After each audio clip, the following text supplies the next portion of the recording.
Hi, I'm Richie Sneed, candidate for the office of Vice Chief. I'd like to speak to you today about both governmental and fiscal reform. But before I speak to you about any of the specifics of my plan, I would like to say first and foremost that our nation needs a constitution with a strong Bill of Rights in order to ensure that limits are placed upon the government and that your rights as an individual enrolled member of the Eastern Cherokee Nation are protected from government overreach.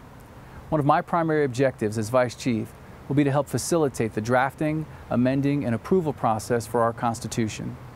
As I see it, we have a tremendous opportunity before us to ensure that we honor our past and that we secure our current standard of living, all the while looking ahead to ensure that the generations that come after us will enjoy the same level of prosperity that we have enjoyed.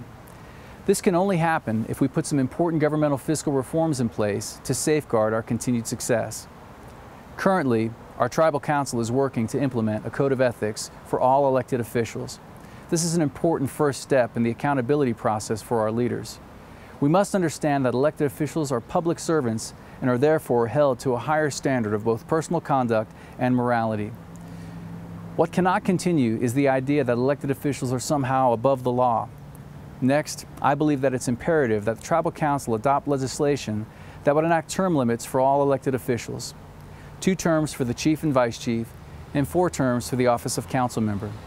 This would ensure the end of political dynasties and executive overreach.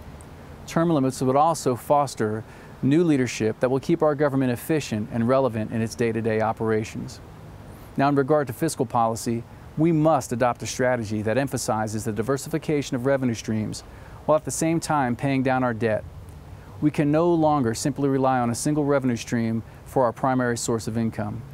Included in our fiscal reform, we must have greater oversight on both new construction spending and increased oversight with regard to new land purchases made by the tribe.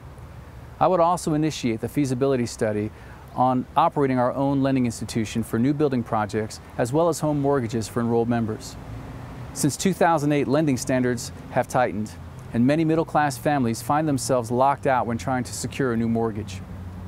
Many of our young middle-class families earn too much to qualify for housing assistance, but not enough to secure a commercial mortgage. The tribe could operate its own lending institution to help working families secure a mortgage and fulfill the American dream of home ownership.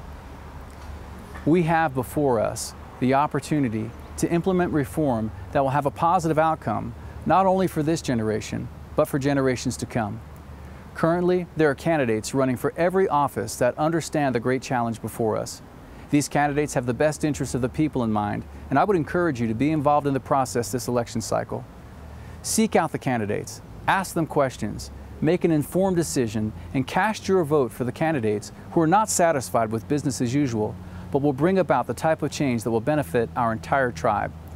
Your vote can help secure our future success for everyone and not just a select few. Thank you, and remember that I work for you.